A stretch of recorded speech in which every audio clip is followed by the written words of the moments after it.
Oke, selamat bertemu kembali dengan materi prakarya. Pada kesempatan ini kalian untuk kelas 8 SMP Negeri SMP Negeri 1 Serang Baru, kalian akan bertemu dengan materi prakarya yang berhubungan dengan pengenalan teknologi informasi dan komunikasi komputer. Apa dasarnya? Jadi kalian adalah dititik beratkan pada pembelajaran mengenai digital atau kelas berbasis teknologi atau kelas berbasis online. Jadi yang dititik beratkan pada materi prakarya adalah mengenai pembelajaran kalian di masa pandemi COVID-19. Semua mata pelajaran disampaikan dari pemberi materi atau guru atau pengajar kepada siswanya itu berbasis online atau berbasis digital. Maka materi yang disampaikan oleh prakarya adalah semua sarana pembelajaran, semua cara pembelajaran disampaikan, dititik beratkan pada prakarya. Jadi pengenalan, penguasaan dan pembelajaran berbasis digital akan disampaikan di materi pelajaran ini. Karena prakarya yang kalian kenal di tahun sebelumnya seperti prakarya kelas 7 atau mungkin ada di sekolah SD sebelumnya, prakarya membahas tentang keterampilan atau kehidupan berbudidaya. Tetapi di kelas 8 ini, karena kita berbasis pada kurikulum COVID-19, maka prakarya dititik beratkan pada cara pembelajaran digital kalian. Oke, mari kita lanjutkan. Apa itu teknologi, kemudian apa itu informasi, dan kemudian apa itu komputer. Semua di antara kita tahu dan sering mendengar apa itu teknologi. Jadi teknologi adalah suatu alat modern mungkin yang pernah kita kenal. Semua kehidupan manusia di dunia sekarang sudah sangat mengenal betul apa itu teknologi. Jadi teknologi adalah merupakan bagian kehidupan manusia setiap harinya. Lalu apa juga yang disebut dengan informasi? Bahwa kita setiap hari tidak lepas dari informasi, baik itu informasi lewat telepon, lewat televisi, kemudian melalui radio atau WA, SMS dan lain-lainnya. Kita juga mengenal komunikasi. Jadi komunikasi sebenarnya adalah kelanjutan dari informasi itu sendiri. Jadi saat informasi diterima oleh si penerima informasi, kemudian si penerima informasi menyampaikan sebuah jawaban atau menyampaikan sebuah umpan balik, maka itu terjadi sebuah komunikasi. Jadi informasi adalah sesuatu yang disampaikan dari seseorang kepada si penerima informasi, karena itu baru disebut informasi. Tetapi saat si penerima informasi memberikan jawaban atau memberikan umpan balik, maka itu terjadi sebuah komunikasi. Lalu apa hubungan informasi, komunikasi dengan komputer? Nah, kita bahas selanjutnya. Jadi teknologi informasi dan komunikasi yang kita kenal saat ini, atau kita sering mengenalnya dengan TIK atau TIK. Nah, pengertian menurut para ahli sejarah, juga fungsi dan manfaat, juga peran dan dampak dari teknologi informasi dan komunikasi ini sangat terjadi saat ini, atau sangat terlihat apa dampak-dampaknya, juga apa peran positifnya.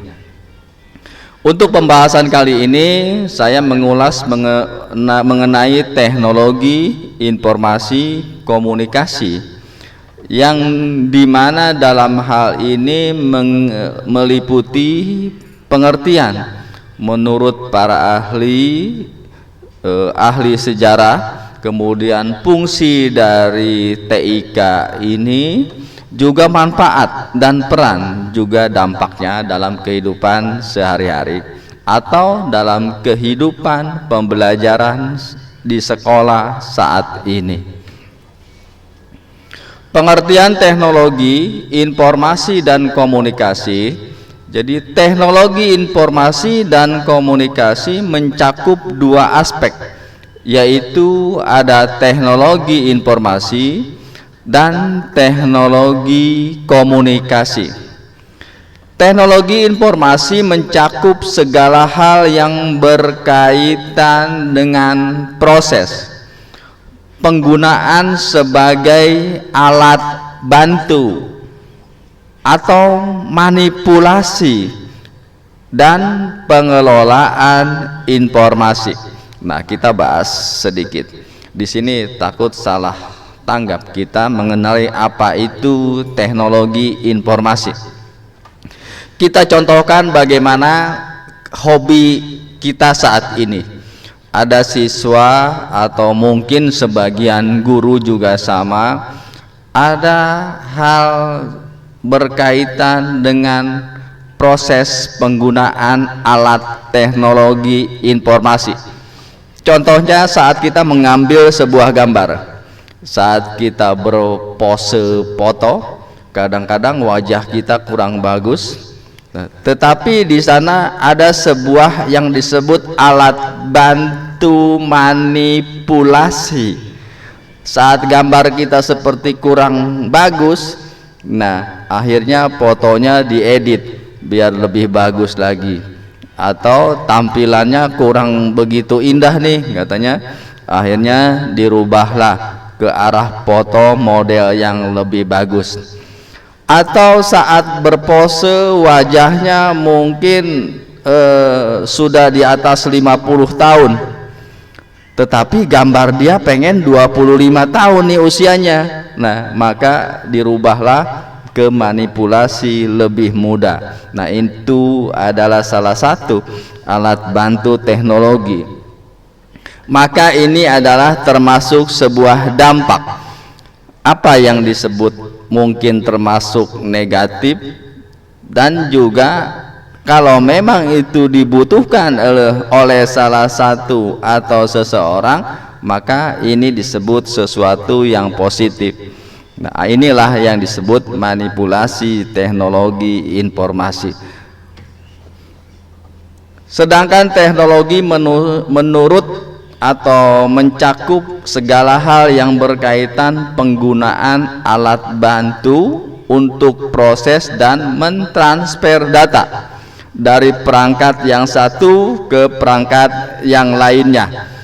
Contohnya begini, kita sekarang sudah melakukan pembelajaran online atau daring. Ibu bapak guru kita ada di sekolah, atau mungkin yang berhalangan ke sekolah, dia ada di rumahnya masing-masing. Kita melakukan pembelajaran atau siswa itu dari rumah, tetapi semua data yang diinginkan oleh guru pengajar atau si pemberi materi itu disampaikan kepada siswa yang ada di rumah. Maka ini disebut transfer data dari perangkat yang satu ke perangkat lainnya, atau transfer data dari si pemberi materi kepada siswa yang ada di rumah, juga sebaliknya saat siswa mengerjakan tugasnya atau mengikuti pembelajaran, data yang ada di siswa pun sampai ke guru yang ada di tempat di mana dia mengajar. Nah, itu disebut transfer data. Itu adalah alat pembantu teknologi. Maka informasi yang disampaikan oleh si pemberi materi atau guru diterima oleh si siswa, disebut penerima materi. Nah, itu adalah proses di mana terjadi interaksi belajar mengajar, atau terjadi sebuah perpindahan data dari si pemberi materi kepada kepada siswa sebagai penerima materi. Jika siswa melakukan balasan atau menerima materi kemudian mengerjakan apa yang ditugaskan, maka itu terjadi komunikasi. Nah, ini disebut teknologi komunikasi digital. Oke, selanjutnya, pengertian teknologi informasi dan komunikasi menurut para ahli. Jadi ini kebetulan namanya mirip. Menurut Susanto, teknologi informasi ini bukan Sadi Susanto nih, mungkin Susanto saja. Ini adalah orang ahli. Teknologi informasi dan komunikasi adalah sebuah media atau alat bantu. Jadi dia hanya alat bantu yang digunakan untuk mentransfer data, baik untuk memperoleh suatu data atau informasi maupun memberikan informasi kepada orang lain, serta dapat digunakan untuk alat berkomunikasi baik satu arah atau dua arah. Kalau satu arah disebut informasi saja, tetapi kalau dua arah maka disebut komunikasi. Mereka saling berdialog, saling berinteraksi, maka itu komunikasi. Bahkan menurut ahli, menurut Eric Dyson, Harper Foylin, publisher Dictionary of Information Technology atau Information Technology atau IT, kita kenal, the handling of information by electric and microelectronic mean. Here handling include transfer, processing, storage and access.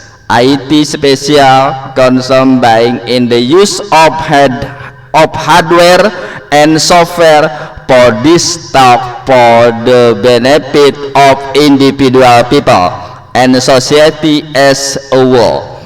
Nah, artinya dari penjelasan di atas, kebutuhan di dalam mengambil dan memindahkan, mengolah dan memproses informasi dalam konteks sosial yang menguntungkan diri sendiri dan masyarakat secara keseluruhan. Jadi informasi, teknologi, komunikasi itu diuntukkan untuk masyarakat semuanya, bukan untuk individual saja. Sejarah TIK atau teknologi informasi dan komunikasi. Jadi bahasanya sepertinya awalnya apa ini TIK atau teknologi informasi. Teknologi informasi dan komunikasi atau kita menyebutnya dengan TIK atau ada yang memanggil atau menyebutnya tik, sebenarnya telah dikenal oleh manusia sejak berabad-abad lalu. Sejak manusia pertama ada di muka bumi ini, manusia selalu berusaha untuk berkomunikasi segala sesuatu yang ada di sekitarnya dengan berbagai macam cara. Kita sempat mengenal dalam sebuah cerita atau dongeng mungkin dari orang tua kita dulu. Zaman dulu tidak ada telepon. Kadang mereka bermain bagaimana membentuk sebuah alat telepon dengan kaleng yang terbuat dari kaleng bekas susu, kemudian ditarik dengan benangnya, dan kemudian di ujungnya kembali dipasang sebuah kaleng. Itulah alat komunikasi yang sangat sederhana masa itu. Itu adalah sebuah gambaran bahwa komunikasi atau teknologi sudah ada dari zaman dulu. Zaman prasejarah, bahwa ada sebuah benda atau alat manusia dulu bagaimana mengkomunikasikan sebuah informasi dengan menulis di goa-goa, menulis di batu-batu. Bahkan mereka sudah membentuk sebuah simbol-simbol dalam menuliskan di benda-benda yang sangat keras. Tujuannya apa? Mereka ingin menginformasikan kepada manusia berikutnya, kepada makhluk hidup berikutnya, bahwa dia ada pada masa itu. Itu adalah menyampaikan, bentuk menyampaikan informasi mereka pada masa prasejarah. Jadi saat kita sekarang menemukan ada seperti batu tulis di Bogor, nah mereka masa itu menulis dalam sebuah batu. Tujuannya apa? Menyampaikan sebuah informasi bahwa di masa yang akan datang akan ada yang membacanya apa yang saya buat saat ini. Itu adalah informasi yang disampaikan. Tidak ada komunikasi karena kita tidak bisa menjawab apa yang mereka sampaikan. Kita hanya tahu bahwa pada masa itu ada manusia sudah bisa menulis dalam sebuah batu. Kemudian pada zaman modern di perkembangan teknologi mengalami kemajuan yang sangat pesat dari masa ke masa. Diawali dengan kita mengenal sebuah penemuan alat yang disebut dengan telegram, yaitu alat untuk menyampaikan sebuah tanda atau Morse. Pernah dipelajari dalam sebuah kitab pramuka atau PMR. Nah, itu adalah alat-alat atau ilmu-ilmu masa lalu yang masih dipelajari saat ini. Pada tahun 57 terbentuklah sebuah satelit. Jadi di muka bumi ini diterbitkan atau berdiri di Uni Soviet sebuah satelit pertama ada tahun 1957.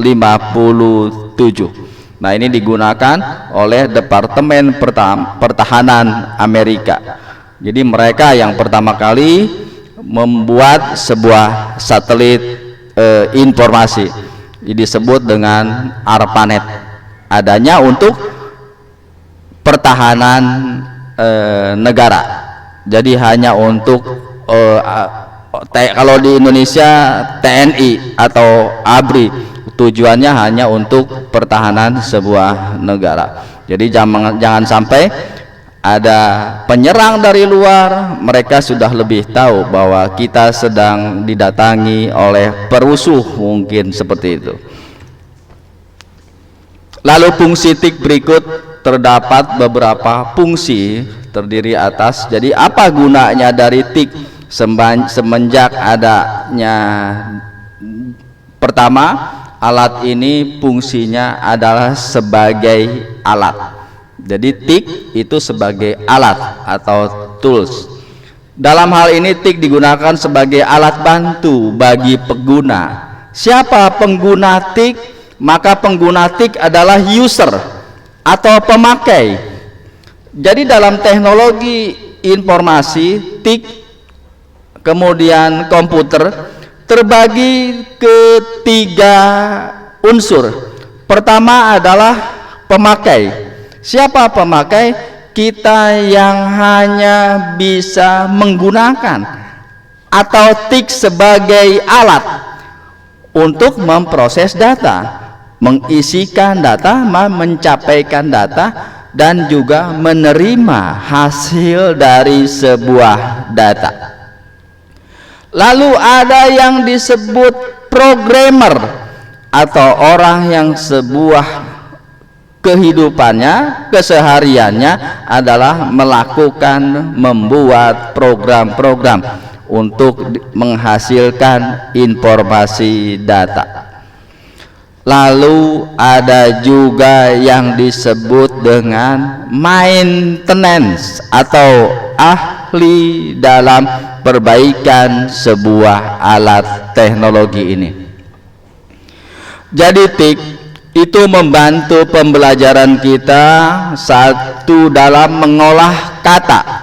Mengolah kata itu biasanya user mengetik surat, membuat tugas, menyampaikan materi pembelajaran, itu disebut mengolah kata.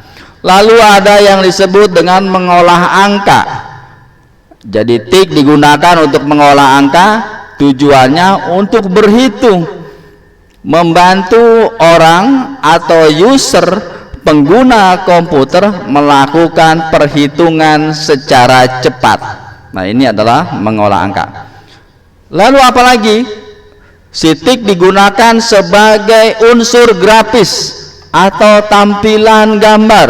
Mereka bisa membuat desain-desain, gambar-gambar, sketsa rumah, membuat foto-foto, kolase, dan lain-lain.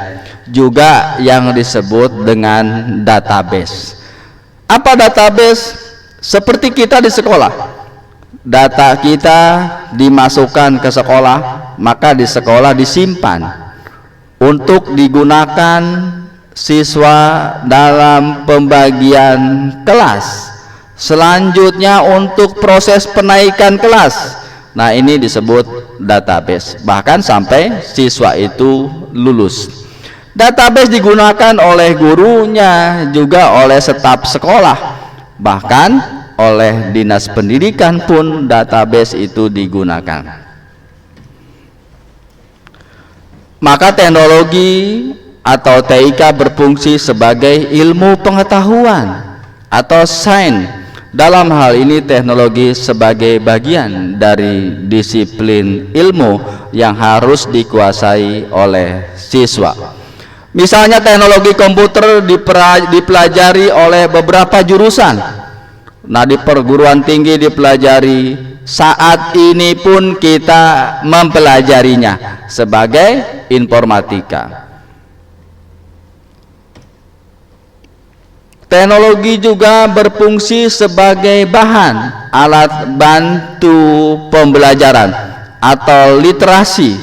Nah, maka apa di sini? Dalam hal ini teknologi dimaknai sebagai bahan pembelajaran sekaligus sebagai alat bantu untuk menguasai sebuah kompetensi berbagai bantuan komputer.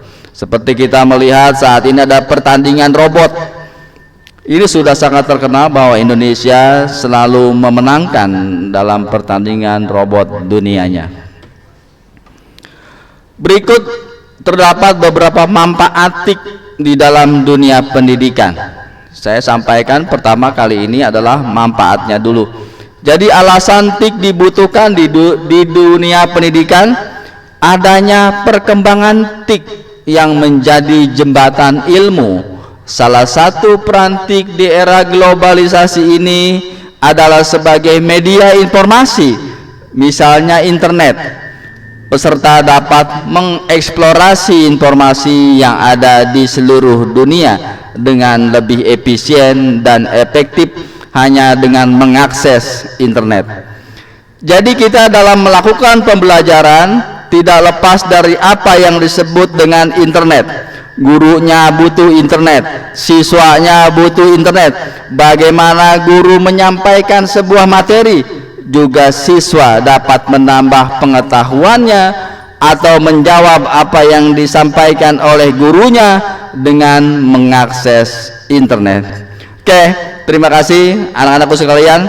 Untuk materi pengenalan TIK pertama saya sampai di sini dulu. Terima kasih atas perhatiannya. Mari kita bereksplorasi, mari kita menambah pengetahuan. Teknologi informasinya, komunikasinya, dan komputernya lebih banyak, bukan hanya dari sekolah. Gunakan media atau tool yang disampaikan oleh internet dan komputer ini. Terima kasih. Wassalamualaikum warahmatullahi wabarakatuh. Salam sejahtera, sehat selalu.